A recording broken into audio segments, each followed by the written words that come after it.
나를 위해서는 무얼 하며 지내온 걸까? 이제 나를 위해서도 살고 싶다.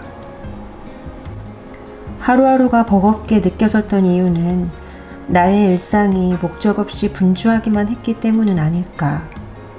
아이들과 눈코 뜰 새 없이 바쁜 시간 속에서도 나만의 작은 계획과 성취가 있었다면 어땠을까? 목적 있는 삶은 내가 어디에 서 있든 내 중심을 지켜줄 중요한 것이었다. 잠시 잊고 있었다면 이제 다시 바라보는 거야. 나의 미니멀 라이프는 물건을 줄이고 비우는 것뿐만 아니라 삶의 방식, 태도에 관한 이야기에 가깝다. 물건으로 어질러진 집이 단정해지는 만큼 오롯이 나로서도 바로 서길 바랐다. 단단한 삶을 이뤄나가는 과정과 생활 태도에 마음을 많이 기울였다. 그토록 벗어나고 싶던 일상에서 지키고 싶은 일상을 만나기까지 단숨에 이루어진 것은 없다. 하지만 나를 비워나감에 따라 주어지는 그 다음의 흐름을 성실히 걷는다면 누구나 원하는 길을 걷게 되리라 확신한다. 나를 알아가는 여정은 내게 가장 필요한 것들을 발견하는 과정이기도 하다. 우리 가족에게 필요한 것과 더 중요한 것을 생각하다 보면 자연스레 시선이 나에게도 머물게 된다. 나의 공간, 나의 경험, 내게 꼭 필요한 것은 무엇인지, 나는 무엇을 가장 하고 싶은지. 노트 위에 끄적이는 손이 자꾸 멈춘다. 내가 나를 이리 모르고 살았나. 물음과 답이 오가는 사이 희미하게 내가 보이기 시작한다. 두 아이의 엄마이며 아내이기 이전에 오롯이 나라는 존재가 점차 소중해진다. 사실 어느 한순간도 내가 중요하지 않은 사람이라 여긴 적 없다. 자연스레 가정에 관심을 두고 우선순위에서 잠시 밀려난 것일 뿐 나도 나를 챙길 것이었다. 언젠가는. 그런 내가 비움을 통해 나에게 가장 중요한 것과 필요한 것을 매일 생각하게 됐다. 내가 나에게 들인 시간으로 인해 내가 그토록 소중해졌다.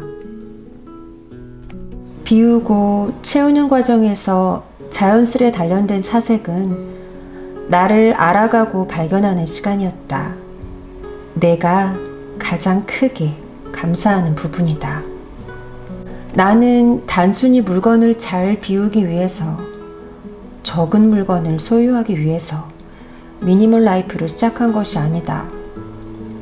불필요한 물건, 불편한 공간, 불필요한 경험, 낭비되는 시간에서 나를 해방시키고 싶어서였다. 나를 잃고 나서야 나의 마음을 읽을 수 있었다. 그리고 지금의 더 값진 나를 얻었다. 한 번쯤 나를 잃어보는 건 꽤 괜찮은 경험이다. 나에게 새벽이란 내가 찾은 나에게 가장 좋은 시간, 여기에서 시작한다. 홀로 사색하기에 좋고 일기 쓰기에 좋은 시간. 때늦은 꿈을 적어보기에도 멋쩍지 않고 한계를 짓지 않게 되는 솔직한 시간. 이런 시간이라면 꼭 새벽이 아니어도 괜찮지 않은가. 큰 꿈과 명확한 목표가 아니더라도 떠오르는 행복한 한 장면을 두고도 오늘 내가 하고 싶은 일들이 생기고 지속적으로 새벽을 지키고 싶은 이유가 된다. 후두둑 세차게 내리는 빗소리, 일찍부터 울어대는 새소리, 고요한 가운데 들리는 풀벌레 소리, 피부를 스치는 서늘한 바람, 코끝에 느껴지는 새벽 공기, 적막함부터 해가 떠오르는 밝음을 느끼기까지 어느 하나 안 좋을 게 없는 새벽. 내가 바라는 나를 가장 잘 알 수 있는 고요한 시간. 그런 나에게 다가가는 성장의 시간. 내가 새벽의 끈을 잡고 싶은 이유가 여기에 있다. 책 몇 페이지를 읽었다는 기쁨보다, 목표를 발견하는 설렘보다, 내 마음을 정확히 바라보고 알아가고 보듬어가는 시간들에서 받는 위로가 있기 때문이다.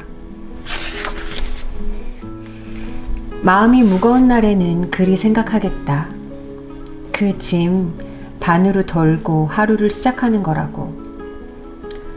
그래서 마음이 어지러운 새벽도 기꺼이 좋아하고 싶다. 나는 감수성을 품고 아주 현실적으로 산다. 현실 앞에서 나는 이상적으로 원하는 것들을 잘도 내려놓는다.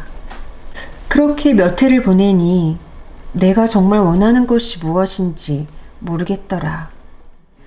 이제는 내가 원하는 것들에 더 많은 기회를 주고 싶다. 결혼 후 처음으로 나를 위해 시간과 돈을 투자한 미술. 나에게 시간과 돈을 쓸 줄 몰랐던 나는 매일 나 자신을 만나는 시간을 통해 나를 위해 사는 게 가능해졌다. 그저 좋고 또 좋다. 이런 용기는 내볼만 하다. 핑계 속에 아무것도 시작하지 않는 것보다 시간을, 여유를 손해보더라도 무언가 시작하는 편이 나았다. 아마 여전히 난 허우적거릴 것이다. 지난 2년 동안 그랬던 것처럼. 그래도 늘 시작해야지. 시작했기 때문에 기타를 좋아하게 된 것처럼, 시작한 덕분에 한 점의 그림을 남길 수 있었던 것처럼, 오늘 이 시작이 나와 우리 가족을 더 단단하게 하기를. 나는 일상이 흔들리고 낙담한 후에야 수학 공식 같았던 균형의 틀에서 벗어나 비로소 알게 되었다. 나와 가족의 삶에는 눈에 보이지 않는 가치 있는 것들이 균형을 이루고 있다는 것을. 매 순간 상황 속에서 우선순위를 찾아 그에 맞는 역할을 하면 그만이었다. 나에게 역할 균형이란 상황과 계절이 변하고 아이들이 커감에 따라 이리도 달라진다. 타인의 삶과 속도에 비교하지 않고 나의 가정 안에 흐르는 변화에 따라 균형을 맞추는 주체가 된다는 것에 긍정적인 마음을 갖는다. 이것이 완벽하지 않은 나의 일상을 꼭 끌어안는 방법이다. 꼭 생산적인 일을 하고 눈에 보이는 가치를 만들어내야만 오늘을 잘 살아낸 것은 아닐 것이다. 대단치 않은 일상을 영위해 나갔지만 나의 마음이 무언가로 채워졌다면 그것이 바로 균형이리라. 잘 지낸 하루이리라. 이 약속 같던 일들도 습관이 되면 지켜야 할 일이 아닌 편한 일상이 되겠지. 애쓰지 않고도 나를 지킬 수 있다는 건 상상만으로도 너무 설레는 일 아닐까? 허락된 시간 안에서 루틴들을 조금씩 지켜나갔다.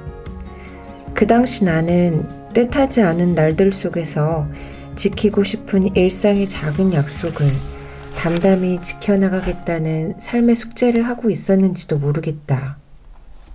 마음의 돌봄이 필요한 시기엔 마음의 속도를 따르기로 했다.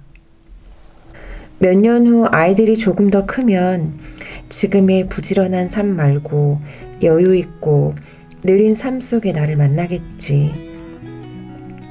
그때는 그때의 여유로움을, 지금은 지금의 부지런함을 받아들이고 사랑하며 지내고 싶다. 무엇보다 나를 위한 작은 성취감을 날마다 느끼는, 내가 원하는 삶과 닮아가려는 지금의 노력이 참 좋다. 이제야 비로소 지루하고 반복되는 일상이, 살림이 다르게 보인다. 고통의 순간도 행복의 순간도 저마다의 방식으로 내게 답을 주었다. 내 삶에 정성을 들인다는 건 이런 것 아닐까? 어느 하나 의미 없지 않고 어떤 방식으로든 내게 돌아온다는 것. 부족함도 서투름도 물론 내가 잘하는 순간들 모두. 봐봐. 아이, 잘했어.